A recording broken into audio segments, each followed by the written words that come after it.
Voilà, mes amis, un grand bonheur à nouveau de se retrouver avec, je peux vous appeler mon maître. Écoutez, je suis sincère, dans ce domaine-là, vous êtes mon maître et vous êtes le maître de milliers d'autres. Et comme je le dis à chaque fois, je ne m'en lasserai pas, vous ne savez pas les compliments que je reçois à votre égard. Mais qui c'est cet homme? Mais d'où il sort? Mais d'où cette connaissance? Mais c'est incroyable. Et voilà, donc on reprend notre cours avec Monsieur Ababou. Et voilà, ben je lui laisse directement la parole pour qu'il présente le cours d'aujourd'hui. Voilà. Bien, je vais commencer par une toute petite citation qui m'est très chère. Honoré de Balzac, vous savez qui c'est, Honoré de Balzac. On a été à l'école en France. grand écrivain du 19e siècle. Voilà. Écrivait dans son roman Les illusions perdues, les illusions perdues, le monde des fantasmes, les illusions perdues. Il y a deux histoires. L'histoire officielle, mensongère, qui nous est enseignée, et l'histoire secrète, où se trouvent les causes véritables des événements. Une histoire honteuse. Quoi, c'est lui qui a dit ça? Oui, monsieur, Honoré de Balzac. Mais il est en train de décrire toute l'actualité actuelle. Voilà. Enfin, toute l'histoire, en vérité. Il était inspiré. C'est-à-dire, ce qu'on nous raconte à l'école, c'est du bidon, d'accord? Et la véritable histoire, celle qui se cache derrière la vitrine, on la saura jamais. Ou peut-être au moment de la délivrance finale. Voilà, alors voilà. Donc, si vous voulez, il y a une histoire extériorisée, réservée au plus grand nombre, notamment aux enfants. Nos ancêtres les Gaulois. Voilà, et vous avez une histoire beaucoup plus profonde, beaucoup plus sourde, beaucoup plus lourde que nous. Aujourd'hui, on essaie de comprendre. Alors nous allons essayer, Rav, de comprendre ce qu'est le corps monde aujourd'hui. Alors, d'abord, un point très important, c'est pas à vous que je vais dire, la vie, dans ce monde, c'est un corps et une âme. On est d'accord? Une extériorité. Une extériorité, une intériorité. Et tout est sur le modèle. Et tout ce qu'a fait Hachem, on le retrouve dans toutes les sciences. Les lois qu'il a fait à Bereshit se retrouvent évidemment, j'allais dire d'abord et surtout, en économie. Qu'est-ce que c'est qu'un corps? Pour un économiste, regardons, c'est très simple. Un corps, c'est d'abord une structure, des systèmes, des organes et des fonctions. Tout est intégré. Je répète, tout est intégré. Le corps, par exemple, la structure, le squelette. Par exemple. Le corps humain, d'accord? La structure, le squelette. Les systèmes, système respiratoire, système sanguin, système digestif, etc. C'est-à-dire ce qui fait marcher l'entreprise. Attendez, voilà. Troisième chose, les organes. Le foie, le cœur, etc. Et les fonctions. Chacun a une spécificité propre. Chacun est spécialisé et est exactement organisé selon la fonction qu'il lui faut. Ishtabar Shemolad, comme on dit en hébreu, c'est extraordinaire. C'est extraordinaire. Ça, c'est le corps. Maintenant, l'âme, elle est aussi extrêmement compliquée. C'est pas vous que je vais dire ça. Et elle est intégrée dans le corps. Alors, vous avez évidemment Nefesh, Ruach, Neshama, etc. Bon. Yetzira, Yerida, etc. Bon, maintenant, le problème, c'est que ce corps et cette âme vont vers un objectif. Quel est l'objectif? La vie, l'harmonie, la symbiose, l'équilibre. On est d'accord? En théorie. En théorie, attendez, les économistes sont d'accord pour dire, de très nombreux économistes français, américains, etc. Comme par exemple André Marshall. André Marshall est un demi-maître d'ailleurs, dans les années 60-70, qui a écrit un très grand nombre de livres, qui est très connu dans le milieu universitaire français, professeur à Sciences Po, professeur en doctorat, etc. André Marshall était quelqu'un d'extrêmement doué, très grand professeur, économiste, qui a écrit un livre, entre autres, qui s'appelait Système et structure, paru aux éditions Cujas dans les années 65 à peu près. Et qu'est-ce qu'il dit? Il dit qu'en fin de compte, le corps économique est un corps d'abord structuré et systématisé. Sinon, on ne comprend rien. Qu'est-ce que c'est qu'un système? C'est un ensemble cohérent, Dans cet ensemble, il y a des fonctions graves complémentaires aux autres. C'est-à-dire que, par exemple, il y a la fonction de production qui doit être intégrée à la fonction de consommation, qui, elle, est intégrée à la fonction monétaire, intégrée à la fonction budgétaire, intégrée à... Qu'est-ce que ça veut dire intégrer? Ça veut dire que chacun est autonome en tant que fonction, mais complémentaire. Comme le corps humain. Comme le corps humain, exactement. Akadosh Baruch Hu, Dieu a créé le monde avec les mêmes lois, les mêmes règles. Et qu'est-ce qu'il dit, monsieur le professeur André Marchal? Il dit, c'est pas le seul à avoir écrit là, il y a des gens comme Jean Lhomme, etc., qui ont écrit ça.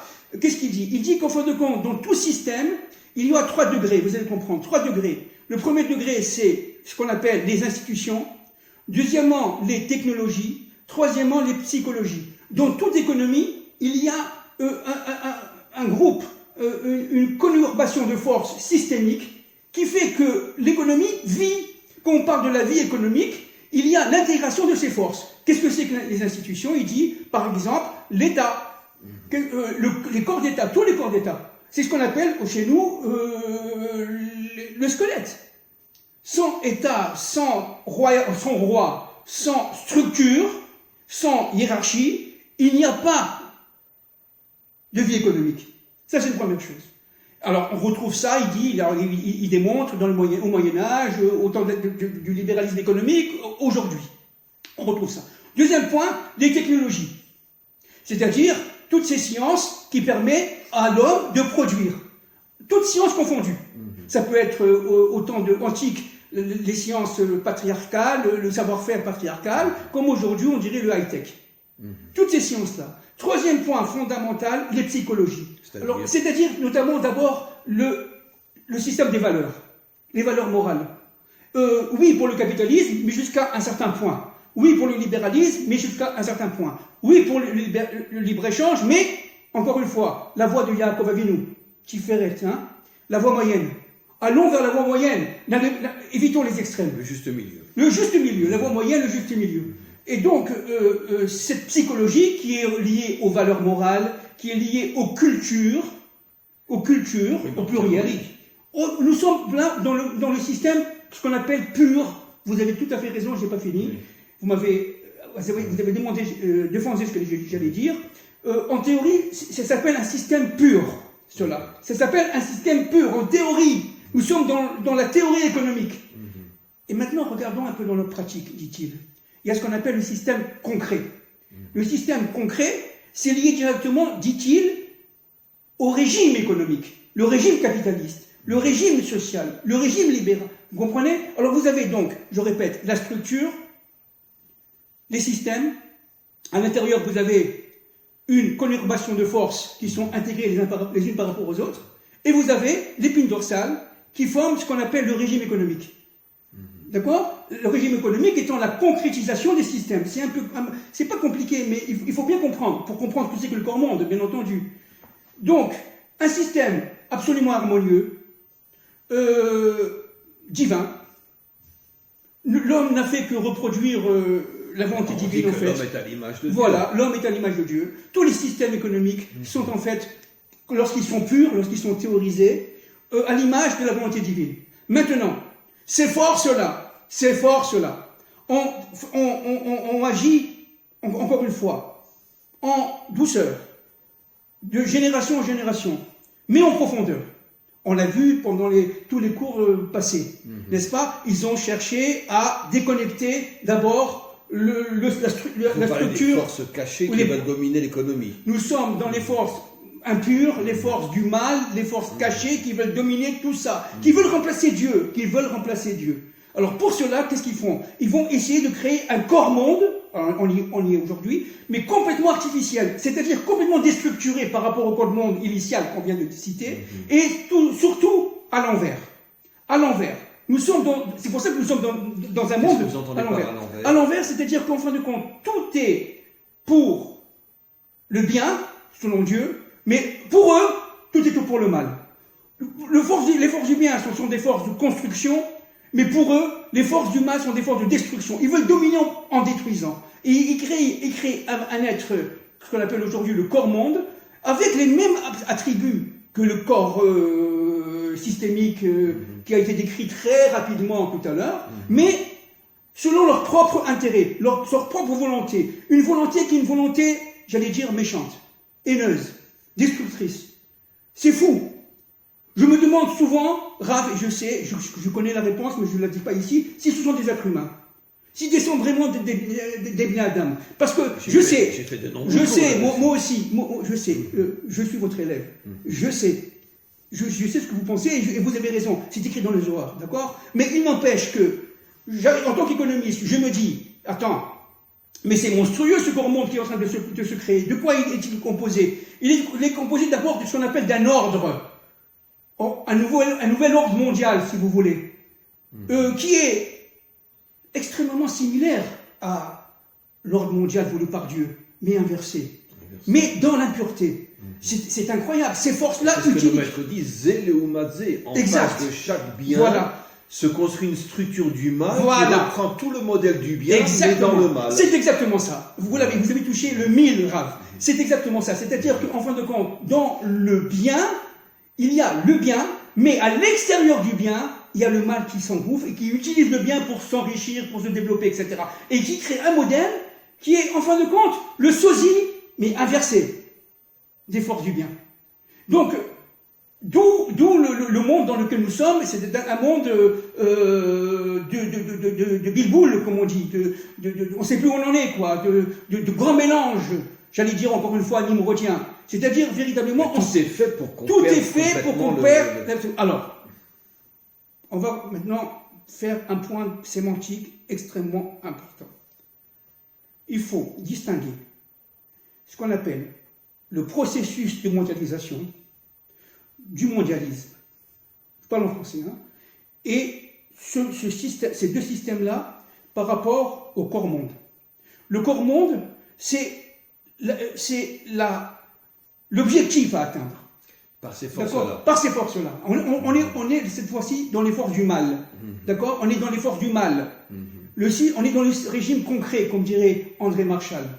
On n'est plus dans le régime pur, abstrait. On est dans le concret. Et dans le concret, qu'est-ce qu'on voit? On voit d'abord l'attribut, l'objectif par son attribut, c'est le corps-monde. Créer un corps, comme le corps humain, monde, avec une âme qui est une âme, j'allais dire... satanique, voilà, je vais pas oser le dire. Une âme satanique qui veut carrément confisquer le pouvoir à Dieu et qui veut tout simplement l'éjecter de son histoire. Vous savez, c'est Nimrod. C'est Nimrod, ça c'est une première chose. Et le mondialisme, c'est cette âme qu'on appelle la pensée unique qui permet au corps, j'allais dire pourri, d'intégrer cette âme, j'allais dire, haineuse, pourrie.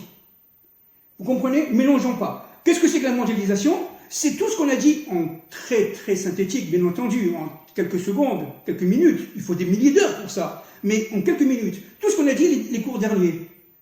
L'historicité, l'évolution économique de l'histoire, où progressivement on va utiliser la demande, utiliser l'offre, on va prendre carrément le pouvoir de l'État, on va secondariser l'État, on va créer quelque part, par l'intermédiaire de la monnaie unique européenne, une monnaie unique bientôt, très bientôt d'ailleurs, mondiale. On va créer un univers mondialisé qui n'a plus rien à voir, mais plus rien à voir avec l'international, avec la multinationalisation des firmes, etc. Voilà, ce qui n'a plus rien à voir avec les 70 peuples créés par Dieu au temps de Nimrod. Les familles de la terre, qui sont devenues à cette époque-là les 70 peuples, aujourd'hui sont tout simplement balayées du courant de l'histoire. Et cette force-là, qui est cette force implacable, redoutable, silencieuse, rusée comme le serpent et silencieuse comme le serpent, est sur le point d'aboutir. Pourquoi? Parce que, tout simplement, il a confisqué tous les pouvoirs. Le pouvoir de l'information est confisqué. Et ils ont investi, bon bref, vous savez mieux que moi, dans les principaux médias, etc., etc. Bon, je ne donne pas de nom, mais évidemment, tout le monde sait ça. Ils ont investi aussi dans, carrément, les technologies. Toutes les technologies de pointe sont à leur disposition. Vous savez comment ils font, hein? Et dans la médecine. Et bien sûr, vous savez comment ils font. Pour pouvoir dominer Ils notre organisent, corps. regardez comment ils font. Ils sont très forts. Ils prennent les meilleurs ingénieurs, les meilleurs diplômés, les meilleurs docteurs, les meilleurs médecins, les meilleurs. Vraiment les meilleurs. Ils leur donnent une somme extraordinairement forte. En disant, oh, waouh, 50 000 $ par mois, waouh, qu'est-ce qui m'arrive là? Ils vont les utiliser pendant quelques mois, quelques années. Et une fois qu'ils voient que la baisse de la productivité baisse, que la courbe de la productivité, ils les jettent, ils prennent un autre jeune. C'est ça la politique. Vous savez, les économistes disent qu'en fin de compte, le temps réel de travail, aujourd'hui, au XXIe siècle, chez l'homme, normal, disons le moyen, il est de 6 ans. 6 ans. C'est-à-dire, c'est vrai qu'on travaille 35 ans, 30 heures, ou 33 heures, ou 35 heures, plus que vous voulez, 40 heures, ou 60 heures. Mais en fin de compte, le temps véritablement productif, il n'est que de 6 ans, ils le savent. Sur toute une vie. Sur toute une vie. Ils le savent. Dans une journée de travail, vous avez 8 heures, par exemple, vous commencez à Paris, je prends l'exemple de Paris, de 8 heures à 4 heures, vous avez les 2 premières heures, c'est pas productif du tout pour le chef d'entreprise, parce qu'on est encore endormi, on a fait 2 heures de transport, tout ce que vous voulez. De 10 heures à midi, c'est très productif, c'est là de 2 heures. Après, de midi à 2 heures, on a faim, on va manger, et après, on a sommeil. C'est-à-dire qu'en fin de compte, d'une manière générale, n'est-ce pas, j'exagère, mais pas beaucoup, parce que beaucoup d'études ont été faites, le temps de travail sur 8 heures, c'est de 2 heures. Alors pourquoi on garde les gens de 8 heures? C'est le grand débat. Alors Pourquoi on garde les gens de 8 heures? Pour les enfermer, tout simplement, en Égypte. Pour les mettre dans un cadre où ils sont contrôlés. Alors qu'en fait, économiquement parlant, intrinsèquement parlant, 2 heures suffisent. Et là, multiplier 2 heures par jour, ça va faire 6 ans, 6, 7 ans, 10 ans maximum d'une vie. Tout le reste, c'est rien. Imaginez-vous le temps perdu. Imaginez-vous au temps du Mashiach ben David, le temps qu'auront les gens pour pouvoir étudier la Torah et comprendre un peu ce qui se passe. C'est incroyable ce que vous dites parce que ça me fait penser, cher ami, à un midrash qui dit que l'esclavage en Égypte, en particulier ceux des Juifs, bon, il y avait un moment dans la journée où vraiment ils travaillaient à la construction, mais la majorité du temps, on donnait aux hommes des travaux de femmes. C'est ça. Et les commentaires expliquent, parce qu'en vérité, il n'y avait pas du travail pour toute la journée, mais pour les occuper, bon, c'est une manière de parler, une métaphore. Une métaphore. Voilà. Mais pour les occuper et qu'ils ne s'échappent pas et qu'ils restent des esclaves, on leur donnait à C'est coudre ça. ou voilà, exactement. Voilà, exactement. Et c'est exactement ce que vous dites. Exactement. Un midrash qui vient de 2000 ans. Ben voilà, c'est exactement ça. C'est ce qu'on vit aujourd'hui, mais on vit cela depuis au moins 60, 100 ans même. Donc, sans en avoir conscience. Et le pire, c'est qu'on est content d'avoir son salaire à la fin du mois, qui est un salaire qui ne correspond pas du tout au travail réel produit. Une petite objection, mais par exemple un dentiste. Et lui, chaque nouveau client, il doit se remettre au travail. Donc oui, il travaille. Il travaille, mais dans l'exemple que j'ai donné, c'est l'exemple de l'homme dans l'entreprise. Des entreprises. Okay, de l'homme dans l'entreprise. Maintenant, il y a évidemment plusieurs définitions du travail. Il y a, vous savez, du travail indépendant, le travail précaire, etc. On parle des grosses entreprises. Maintenant, le dentiste qui est vraiment concentré dans son travail parce qu'il fait des choses plus ou moins mécaniques, plus ou moins automatiques, il fait 100 fois les mêmes choses, il fait ce qu'il a appris dans les livres.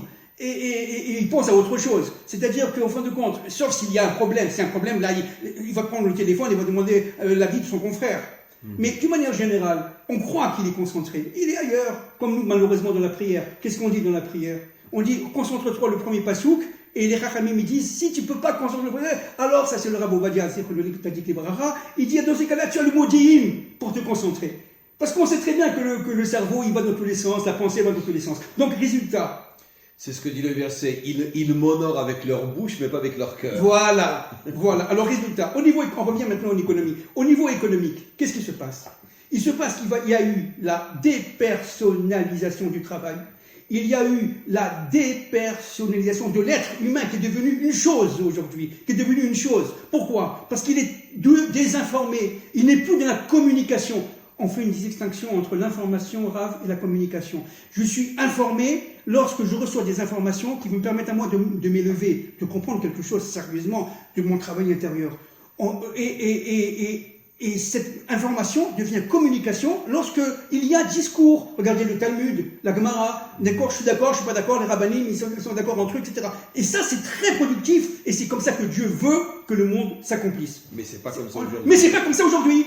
Qu'est-ce qu'on fait aujourd'hui? Plus personne ne sait rien. Plus personne ne sait rien. Et puis surtout, il y a une pensée qu'on appelle cette pensée unique, et cette âme de ce corps inversé, ce corps, j'allais dire, pourri, qui fait que véritablement, chacun voit ce que voit l'autre, sans mettre sur cette observation son propre être intérieur. On n'a plus d'être intérieur. On est toute extériorité. Mais attends, mais c'est très grave. Pourquoi? On est devenu une chose. Où est l'interaction entre l'homme et l'âme, entre le corps et l'âme? Mais qu'est-ce que c'est que la vie? La vie, c'est la non-capacité, c'est la capacité de comprendre, d'être libre. Qu'est-ce que c'est que la liberté chez nous, dans la Torah? C'est quoi? C'est de mettre Dieu dans sa vie tout le temps. De dire, attends, mais tout est organisé par Hachem, tout est magnifique. De ne pas être un mouton. Alors, on cherche à nous moutoniser, si vous voulez. On cherche à nous moutoniser. C'est pour ça que pour sortir d'Égypte, sortir du système, il fallait tuer le mouton. Voilà, vous avez compris. Il fallait tuer le mouton. Et seulement celui qui est capable de tuer le mouton sort. Pourquoi? Parce qu'il faut être très fort de quitter Neuilly, quitter Brooklyn, ou quitter sa maison et son truc pour venir dans le désert.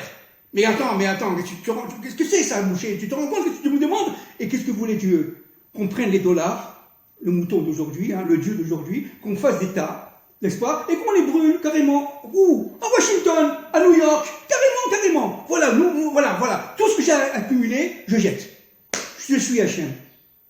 Mais c'est exactement ce que ne veut pas le monde inversé. Qu'est-ce qu'il veut le monde inversé? Qu'on cherche l'argent, qu'on a le profit pour le profit, la pensée unique, quoi? Qu'on est désinformé tout le temps, de manière à ce qu'on croit qu'il n'y a qu'une seule information, celle de Paro, celle de Pharaon, qui vient d'ailleurs, qui vient des forces qui sont inversées en nous, vous comprenez? Parce qu'en fin de compte, on est tous, plus ou moins, liés au serpent, bien entendu. On a tous le Yetzer Hara, le plaisir et les désirs et l'argent et la matière. On est dans un monde de matière. Le culte de l'ego. Le culte, voilà, bravo, vous êtes formidable. Vous êtes formidable. Le culte de l'ego. Il faut prendre cet ego, le jeter à la poubelle, prendre son mouton, le sacrifier et sortir. Sortir d'Égypte, c'est pas donné à tout le monde. Il faut être un gibbor pour ça. Alors, qu'est-ce qu'ils veulent? Ces forces-là, aujourd'hui, pendant ce corps-monde inversé, ils veulent pas des gibborim. Qu'est-ce qu'ils veulent? Des forts. Des Narshon Ben Aminadav. Qu'est-ce qu'ils veulent? Ils veulent des moutons. Comme on dit. D'accord? Voilà. Je vais vous dire quelque chose que vous n'accepterez peut-être pas de répondre à la question, et je l'accepte d'avance. Mais dites-moi, cher ami, le laboratoire expérimental de toute cette pensée unique et pourrie et satanique, je pense que le laboratoire d'expérience, aujourd'hui plus que jamais, c'est ici en Israël. Avec 3 millions de moutons qui en quelques semaines vont se faire vacciner, que le monde entier nous traite de laboratoire d'expérience ou de cobaye d'expérience, et qu'ils se foutent de nous et vraiment nous traitent comme des... et pas de l'antisémitisme, hein. Je peux vous dire que, bon, vous le savez, je ne veux pas trop insister, mais j'ai des milliers d'élèves non juifs dans le monde, des milliers, et qui, avec beaucoup de respect, m'ont envoyé des centaines de mails pour me dire « Rav, mais qu'est-ce qui se passe? Vous nous avez toujours enseigné que le peuple juif devait être un modèle. Aujourd'hui, vous êtes devenu le peuple le plus ridicule. On a honte, on ne comprend pas, Rav, expliquez-moi. » Alors, permettez-moi, Rav. Alors, apparemment, cette idéologie, c'est là où ça marche le mieux, apparemment, grâce à nos super dirigeants, c'est en Israël. Vous savez pourquoi? Parce qu'Israël, à la fin des temps de l'histoire, juste avant le Mashiach ben David, est un microcosme du monde. Il porte en lui toutes les forces qui existent dans le monde. Le bien et le mal. Le bien et le mal. Bravo. Et c'est-à-dire que véritablement... Je savais que vous alliez répondre ça, mais parce que c'est ce que je dis souvent dans mes cours. Le peuple juif est le laboratoire expérimental dans le bien. C'est un laboratoire. Exactement. C'est un laboratoire pour le bien et pour le mal. En fin de compte, si vous voulez comprendre qu'est-ce qui va se passer demain, regardez ce qui se passe en Israël.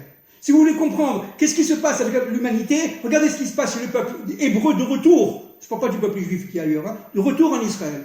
D'accord? Si vous voulez comprendre qu'est-ce qui se passe au niveau du corps-monde, regardez comment ça se passe en Israël. Si vous voulez regarder les forces négatives, regardez ce qui se passe en Israël. Donc on peut comprendre clairement qu'il y a eu un accord secret entre nos dirigeants et les compagnies pharmaceutiques pour dire c'est vous qui allez devenir le laboratoire expérimental du monde entier. Et ça marche drôlement bien. Et pourquoi Dieu demande aux Juifs de tuer le mouton avant de sortir d'Égypte? Parce qu'il semblerait que dans le défaut du Juif, il est très mouton. Et pourquoi? Parce qu'il a son côté inverse, qui est Gibor. Et c'est toujours Zélo. Voilà. Le mauvais penchant est à l'extrême opposé du bon penchant. Voilà. Dans le bon penchant, on est le roi David. Voilà. Mais dans le mauvais penchant, on est un mouton. On est un Égyptien. Voilà. On est un Égyptien. Alors, donc, maintenant, et qu'est-ce que c'est que Mashiach ben David?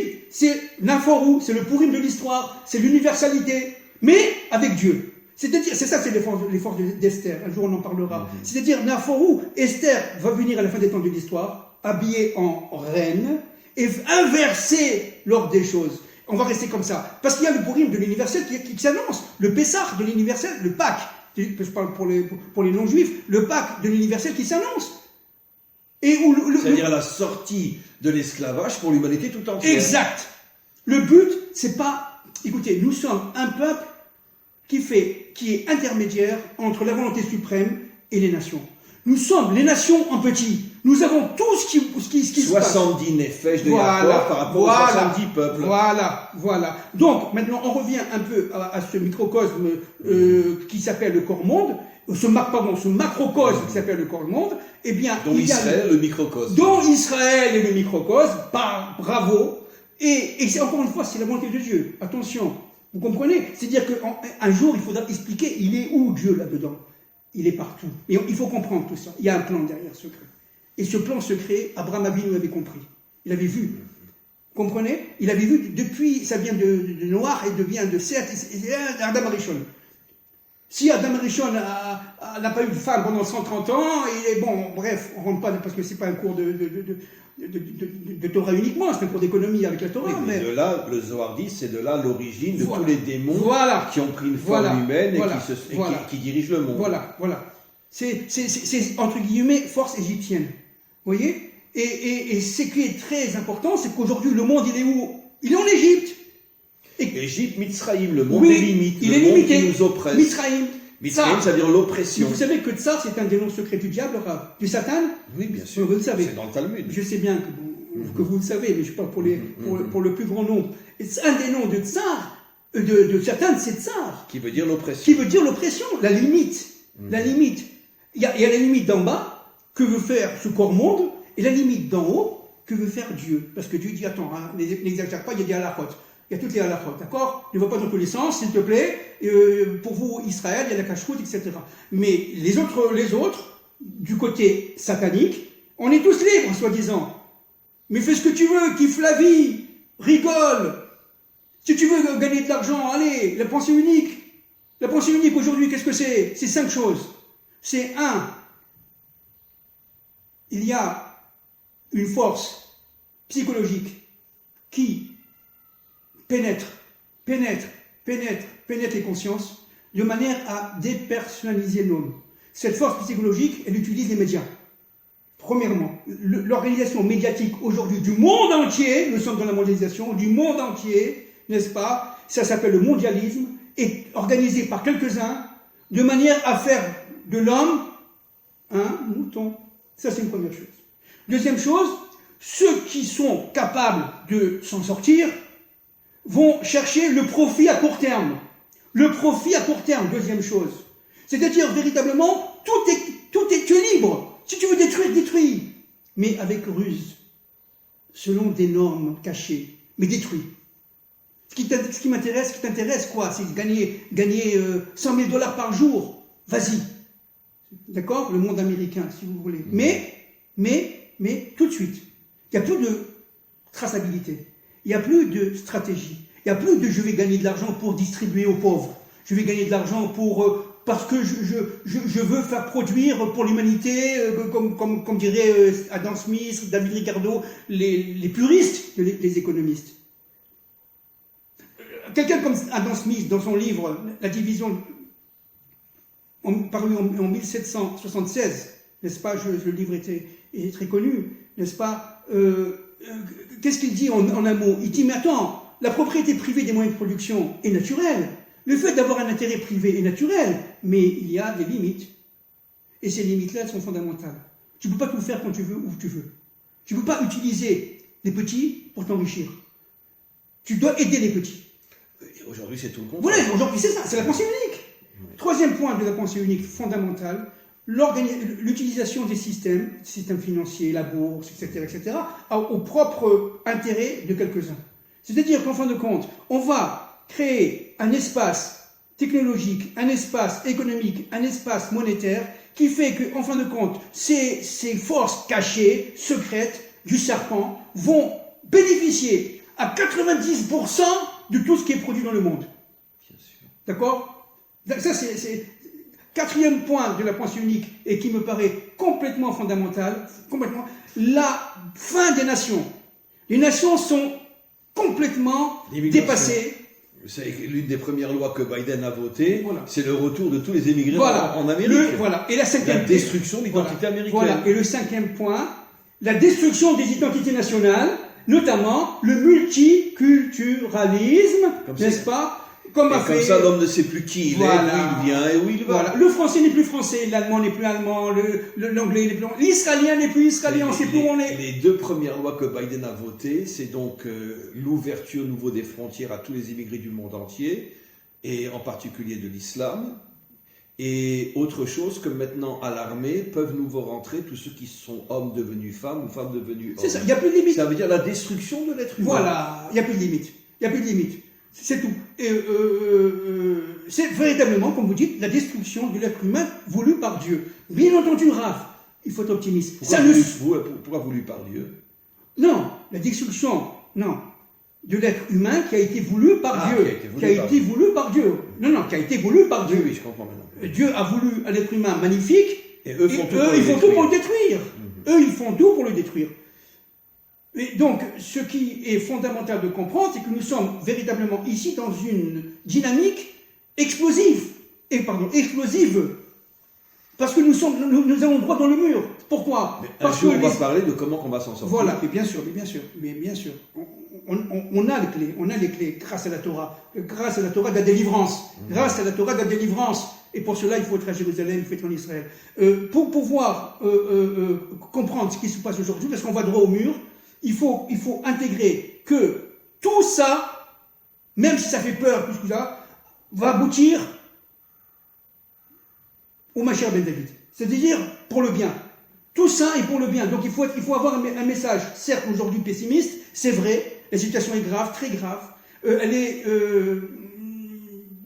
complètement déstructurée et déstructurante. On ne sait plus où on en est, parce que, encore une fois, cette pensée unique, j'ai résumé en quelques secondes, évidemment, avec ces 5 points fondamentaux. Cette pensée unique, elle permet à quelques-uns, tout simplement, de s'immiscer dans la vie intime de chacun d'entre nous. Nous va y avoir, évidemment, les puces et les trucs, et les ci et les ça, et les vaccins. Et un vaccin, c'est pas fini. Je ne sais même pas si ces vaccins sont des vaccins, enfin, je vous dis franchement, entre nous. Mais évidemment que ce n'est pas des vaccins. Voilà. Alors ça suffit. Et donc, à partir de ce moment-là, il va y avoir la puce, il va y avoir les cartes de crédit, on va créer une monnaie mondiale, virtuelle, il n'y aura plus de papier-monnaie.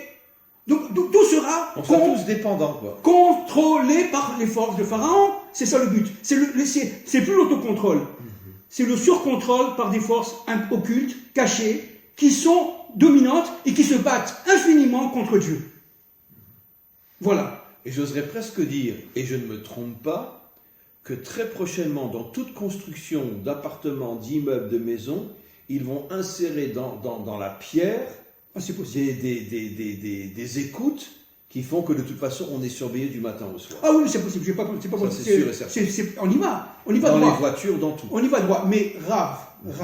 Nous, on est hébreux, on est juifs, on descend d'Abraham et de Jacob, on est optimiste. Ça ne se fera pas. Dieu va intervenir. Vous savez, pas plus tard que hier soir, dans un cours en hébreu, j'ai expliqué que la grande puissance d'Hachem, c'est d'être capable de se cacher à l'intérieur du mal, c'est ça, et de manipuler le mal pour arriver au bien, la vérité, sans que les méchants le savent. Exactement. La vérité, c'est qu'ils sont manipulés par Dieu, ils ne le savent pas. Voilà, exactement. Vous comprenez? encore une fois, j'adore cette expression, Yitzhak. Yitzhak, il rira. C'est une grande comédie. Terrible, dramatique. Il rira. Dramatique. Azimalet Voilà. Pinou. Voilà. En ce jour, Voilà. notre bouche se remplira Voilà. de rire. De rire. De rire sur qui? Voilà. Sur toutes ces crapules Ces qui ont crapules. cru qu'elles allaient nous Voilà. manipuler. Voilà. Et elles ont été manipulées Elles ont par été menées Hachem. par Hachem. Voilà. Qui est le maître de toutes choses? Si Hachem, il est où? Où les vados? Poil des borottes. Bon, ouais, je peux parler en hébreu. Il est seul, il est unique. Il est le maître de l'histoire. Il n'y a pas de royauté en dehors de lui. Résultat, le corps monde aujourd'hui qui est infecté, qui est désorganisé, qui est sournois, qui est rusé, qui existe, mais qui est voué à l'échec. Bien Il est sûr. voué à l'échec. Comme toutes les civilisations qui ont disparu. Bien sûr, Se sont écroulées. bien sûr. Elles se sont écroulées au moment où elles pensaient que ça y est, elles détenaient le monde Voilà. entier. Au moment où le serpent croit avoir pris la place de Dieu, Akadosh Baruch Hu, il intervient. Et à partir de ce moment-là, on va faire Waouh! C'est énorme. C'est le Mashiach Ben David. Donc chacun doit être à sa place. À ce moment-là, chacun doit avoir fait tchouva, une vraie tchouva, n'est-ce pas? C'est-à-dire savoir qu'il est à l'intérieur. Parce que la tchouva, c'est l'intégrité de l'être extérieur et l'intérieur ensemble. Et ça, c'est fondamental. Donc l'économie, aujourd'hui, elle est désœuvrée, elle est manipulée, elle est déstructurée, mais elle est aussi déstructurante. Parce que une économie comme ça, on ne s'y retrouve plus, on ne sait plus où on en est. Aujourd'hui, il y a un petit jeune qui veut monter une entreprise, une PME, mais attends, il commence à investir 100 000 shekels, 100 000 euros ou 100 000 dollars, et tout de suite après, confinement, on s'arrête. Mais attends, mais j'ai investi, j'ai un prêt, tout s'écroule. Il n'y a plus de clients pendant 1 mois, 2 mois, 3 mois. Le bonhomme, il a la faillite. Mais c'est un malheureux. C'est-à-dire véritablement, mais qu'est-ce qu'on cherche? On cherche à détruire toute velléité économique. Pour que les grands trusts récupèrent tout. Voilà, pour qu'on se retourne par informatique, par Internet, à acheter dans ces maisons-là, dans ces chambres, dans ces entreprises-là, qui fait que véritablement, on n'a plus besoin de la PME. C'est ça le but. Alors le petit jeune, le petit dentiste, ou même aujourd'hui le médecin, vous comprenez, qui a son cabinet, etc., mais qui est moral, qui n'est pas dans ce jeu-là, eh bien il ne peut pas tenir. Il ne pourra pas tenir. Ou tu es avec moi, dit Paro, ou bien je te casse. Mais Dieu dit, attention, ceux qui n'ont pas accepté ce système, ce sont mes fidèles. Venez, vous m'intéressez. Et finalement, c'est toi qui vas s'écrouler. Voilà. C'est toute l'histoire de la sortie d'Égypte. Toute Voilà. l'Égypte s'est écroulée. Mais voilà. Nous sommes dans les plaies là. Mais malheureusement, il faut quand même dire que seulement 1/5 des Voilà. Juifs ont eu le courage Voilà. de se révolter contre le Voilà. système. Voilà. 80% sont restés, ont disparu dans le Eh système. ben, c'est tout le problème. C'est tout le problème d'aujourd'hui. C'est toujours une minorité qui arrive à avoir cette force. Voilà. C'est toujours La majorité n'a pas le courage. C'est ça. C'est ça. Donc, ce corps-monde qui existe, je le répète, qui est introduit par ce mécanisme, comme on a dit les dernières fois, de mondialisation, qui est une dynamique de l'histoire, qui fait que ces forces-là ont confisqué progressivement et d'une manière extrêmement rusée, extrêmement cachée, les véritables pouvoirs économiques et sociaux, de manière à déconnecter les organes du corps, et que chaque organe puisse remplacer l'autre. N'oubliez pas le mimétisme social, le mimétisme économique. La Chine aujourd'hui est capable de tout faire. Bien sûr. Mais en faisant tout, elle copie. Et en copiant, elle détruit. Et en détruisant, elle s'enrichit. Et en s'enrichissant, elle domine. Et cela ainsi, in aeternam, à l'infini. Mais attends, il faut arrêter là, hein, parce que cette histoire de désindustrialisation qui détruit les économies, qui détruit les corps sociaux, qui détruit tout simplement l'homme et détruit le projet de Dieu. C'est une attaque directe contre la création qu'on est en train de faire. C'est grave, c'est grave. Vous savez, c'est intéressant, il y a une loi dans le Talmud qui dit que toute la production qui permet aux citoyens de travailler, on n'a pas le droit de l'exporter à l'extérieur. Nahon. Par exemple, dans le contexte talmudique, par exemple, il était interdit d'importer des fruits venant d'ailleurs, mais évidemment le profit pour que ça soit moins cher, si les mêmes fruits, même plus chers, peuvent être produits en Israël. Ça veut dire que mieux vaut payer plus cher mais que chaque citoyen a un travail, plutôt que de payer moins cher, mais les gens sont au chômage. C'est toute la théorie de l'échange international. Que vous Voilà avez comment discuté. le Talmud part il y a 2000 ans, il est en avance sur le futur. Mais c'est évident. C'est évident. Quel est le fondement du libre-échange? Pourquoi je vais échanger? Je vais échanger, disent les économistes, bon je suis très simple, je suis très simple, je suis très synthétique. Je vais échanger pourquoi? Parce que le coût de production de ce livre, par exemple de ce livre, il est moins élevé chez moi que chez toi. Donc, achète chez moi ce livre, il coûte moins cher, et moi j'achète chez toi ton orange. L'économie de troc. Évidemment. Mais en attendant, j'ai un chômeur chez moi, un chômeur chez toi. Voilà.